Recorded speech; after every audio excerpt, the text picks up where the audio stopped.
Railway भर्ती परीक्षा में एक प्रश्न पूछा गया है, आइए इसे हम देखते हैं। कहा गया कि 9 किलोग्राम गूथे हुए शक्कर और आटे का प्रारंभिक अनुपात 2:7 है। यदि जान और अधिक शक्कर मिला देता है तो मिश्रण का अनुपात 2:5 हो जाता है। कितना शक्कर जान बाद में मिलाता है? इस प्रकार के सवाल लगातार रेलवे भर्ती परीक्षा में पूछे गए हैं और इसका एक कॉन्सेप्ट होता है। इस वीडियो में हम इसी को सीखेंगे और उसके बाद ऐसे सवालों को हम सेकेंडों में लगाना सीख लेंगे। तो जैसा कि इन्होंने कहा है कि 2:7 है, जो प्रारंभिक अनुपात दिया गया है वो 2:7 दिया गया है शक्कर का और आटे का। देखिएगा, ये शक्कर है और आटा है, दो चीज़ें हैं और इन्हीं को मिलाकर गूंथा गया है और उसके बाद यह जो पूरा मटेरियल है वो 9 किलो तैयार हो रहा है। ऐसा प्रश्न में लिखा गया है। आप देख पा रहे हैं कि 9 किलोग्राम गूथा हुआ शक्कर और आटे का प्रारंभिक अनुपात 2:7 है और उसके बाद जान क्या करता है, इसमें शक्कर मिलाता है, आटा नहीं मिलाता है, शक्कर मिला देता है। इसी मिश्रण में कुछ शक्कर मिला देता है तो जो नया अनुपात बनता है वह 2:5 का बन जाता है। 2:5 का बन जाता है। तो आपको यह बताना है कितना शक्कर यहाँ पर जान ने बाद में मिलाया है। तो ऐसे सवाल को लगाते समय हम यह देखेंगे कि आटे में कोई बढ़ोतरी नहीं की गई है। आप इसको देख पा रहे हैं, चूंकि यहाँ पर सिर्फ शक्कर को बढ़ाया गया है तो नियमतः शक्कर ही बढ़ना चाहिए, लेकिन रेशियो में आप देख रहे हैं कि यहाँ 7 आटा है और यहाँ पर 5 है। तो आप रेशियो के अकॉर्डिंग इसको सेम कर दीजिए, क्योंकि प्रश्न भी यही कहता है कि आप शक्कर को जोड़िए, आटे को मत जोड़िए। तो यहाँ पर आटा कम हो रहा है, 7 और 5 हो रहा है, तो इसको आप सेम कर दीजिए। कहेंगे सेम कैसे करें? तो 7 और 5 का एलसीएम आप जानते हैं 35 होगा।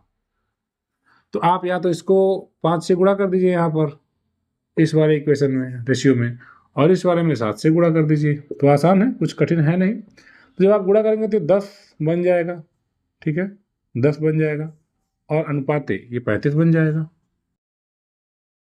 और ये बन जाएगा 14 अनुपाते 5 7 35।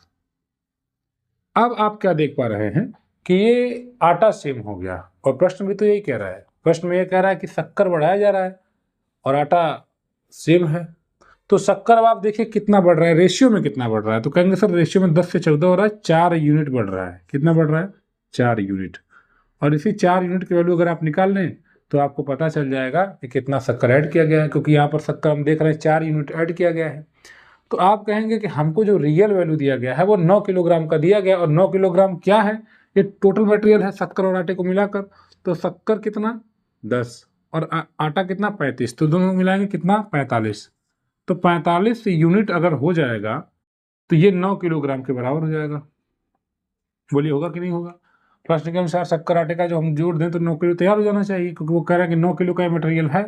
तो 45 यूनिट 9 किलोग्राम के बराबर, या इसको आप 9000 ग्राम भी कह सकते हैं। 9 किलोग्राम, 1 किलोग्राम में चूंकि 1000 ग्राम, तो 9 किलोग्राम में 9000 ग्राम हो जाएगा। तो 45 यूनिट 9000 ग्राम के बराबर है। आपको 4 यूनिट निकालना है, क्योंकि 4 यूनिट यहाँ पर बढ़ रहा है। तो क्या आप ये नहीं निकाल लेंगे? आप कहेंगे बिल्कुल आसानी से हम निकालेंगे। 1 यूनिट निकाल लीजिए। तो 45 गुना के 90 और फिर डबल जीरो, तो 4 यूनिट आपसे पूछा है, 4 यूनिट। तो अब इसमें गुणा कर दिए, 4 गुना के 8, 800 ग्राम यहाँ पर शक्कर और ऐड किया गया है। तो आपने देखा कि हमने कितनी आसानी से इस सवाल का हल कर दिया। अगर आप रेलवे की तैयारी कर रहे हैं, कॉन्सेप्ट समझने हैं, तो आपको इस चैनल को सब्सक्राइब कर लेना चाहिए, क्योंकि यहाँ लगातार हम पिछले वर्षों में पूछे गए प्रश्नों को हल कर रहे हैं। आपके सामने एक प्रश्न भी दिया गया है, उसका कमेंट में आंसर दें और इस चैनल को जरूर सब्सक्राइब करें। थोड़ा शेयर कर दिया करिए वीडियो, यही आपसे रिक्वेस्ट है। धन्यवाद।